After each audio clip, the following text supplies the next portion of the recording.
How many fires like this could a man take in a night? I would think one would be enough if he was inside like that first team was, 46 engine. So in fact one fire like this could effectively put out of action for the rest of the night one complete crew? Well, I presume that we will lose 1 or 2 men out of that crew. I don't suspect we'll lose them all. But the 2 men who were up on the top of the stairs when we started operating from outside did take quite a bit of smoke, and possibly will be off for the balance of the tour, if not on sick leave.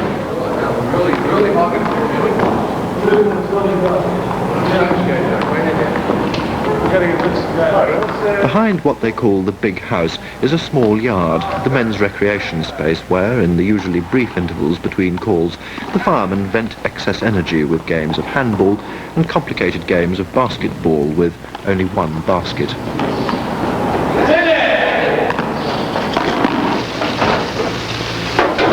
Notice the Phoenix gate.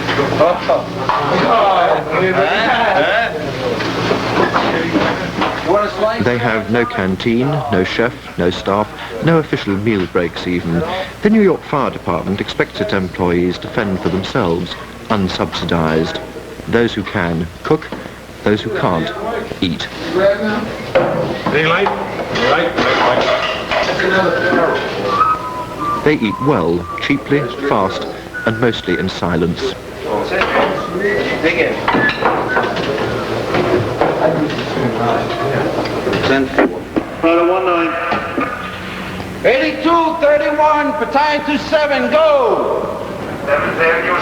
How many red trees you got? Unbelievable. 82-31. We won't cycle up there, friends.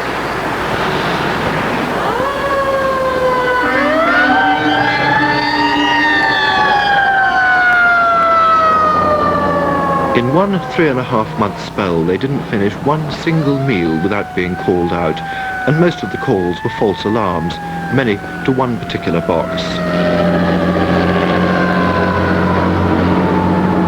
This is box 2785 at the corner of Crotona Park Avenue East and Charlotte Street.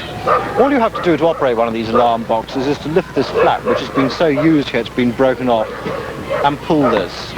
And a matter of a couple of minutes later, the men of Battalion 27 will be here on the scene. On a really bad night, this alarm box gets called somewhere between 12 and 15 times, every single one of them false alarms. Sometimes the children will light a little fire over in the park here, and that makes it legal. But very often they don't bother, and if they do get caught, nothing effective is ever done to deter them.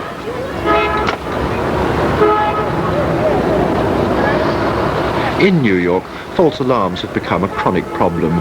In London, where there are no boxes, only one call in 8 is a malicious false alarm. In the South Bronx, every other call is. That was a false alarm, what we call an MFA, a malicious false alarm. As you saw, we look around, we look for signs of smoke or excitement, and we walk a slight distance, and then we walk back. It becomes more a ritual than anything else. We walk half a block this way and half a block that way. We do it not expecting to find anything because we've become so used to false alarms. What happens if you actually catch somebody making a false alarm? I don't know. I've never seen it happen, and I've been to thousands of false alarms.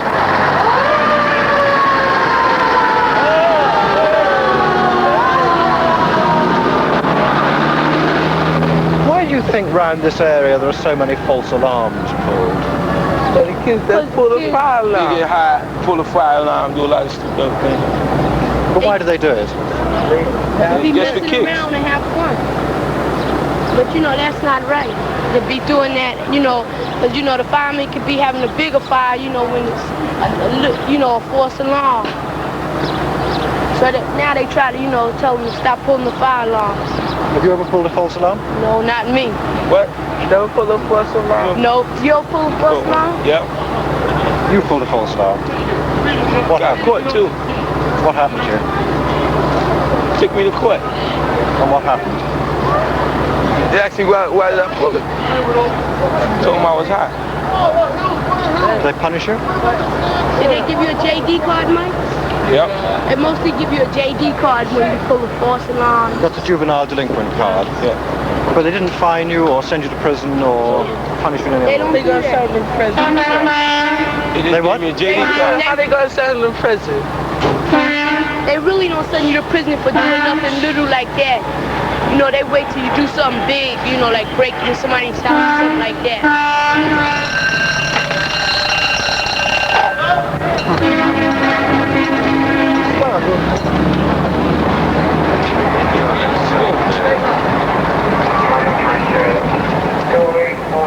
Even though on a bad night the firemen spend more time resetting alarm boxes than fighting fires, every call Battalion 27 answers may be to a serious fire involving rescues and danger. That a fire might kill is a professional hazard philosophically born, but a false alarm killed one man in Charlie MacArthur's battalion. A friend of mine, good friend of mine, Mike Carr, this plank over there, he fell off the rig. I was driving this apparatus here behind him, and I saw him go off. He landed on his head, and he died about an hour later of head injuries. And it was a false alarm. It was a 13-year-old boy, which they found out later. And it was a dare. One kid dared the other kid, which is normally the case anyway. Mike died for no reason. What happened to the boy who did pull the alarm? Well, actually, nothing happened to him. They counted it off as malicious mischief of an underage boy, and he just got a JD card, which is juvenile delinquent. He really didn't get anything. Nothing happened to him at all, really. You get extra money for this, bro. You better sit down! Sit down! Sit down!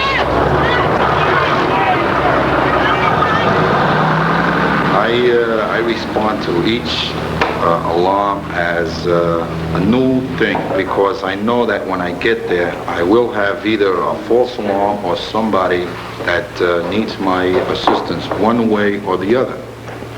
Sometimes 3 o'clock in the morning, someone would come over to one of my other brothers and tell them, mira, el fuego está en otro sitio.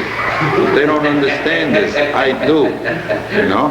So I'm like an interpreter, fireman. What language are you speaking now? I'm speaking Spanish.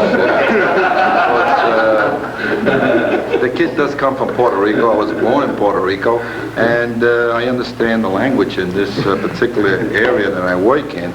And when I get there, I'm more, what do you call it, my chief, right away. He's required. Get Vargas down here. Anybody that I'm not an interpreter, I'm a fireman.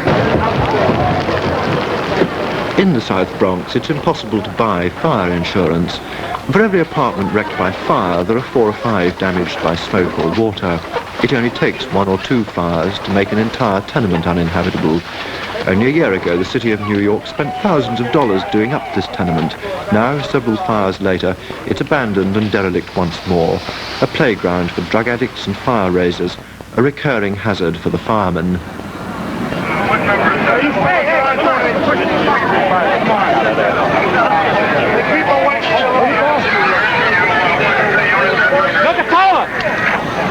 Joe!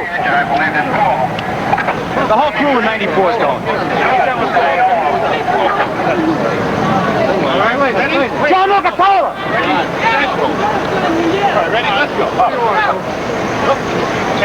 Jason right behind. Where's the rest of us? Get everybody together. You're going, I'm not going. Got it forward. You got to be so safe. All right, let's go. Get on the stretcher.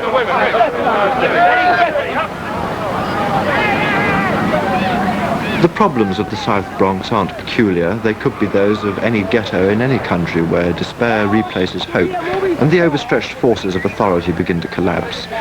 The strongest sense of vocation is eroded by the futility of fighting fires that shouldn't happen in buildings that many feel shouldn't be left standing, and by injuries, sometimes even death, caused so pointlessly. Evidently, the first one just wasn't breathing. I mean, how do you know until it's diagnosed? Wasn't breathing. Yeah, he was having difficulty breathing, right? So it could have been a problem with his respiration, problem with his heart, just could have been overcome by smoke. Could have had a severe inhalation of superheated gases. Who knows? See, they're the first two company, and I told you before, we were at this fire, we were the fourth engine company to arrive here. Yeah. So the fire, although very smoky, was mild for us, because we were just catching the extension of it. Yeah. But these guys were out right in the middle of it at the very beginning, you see. So they, you know, that's consequences of fighting a fire. That's what happens.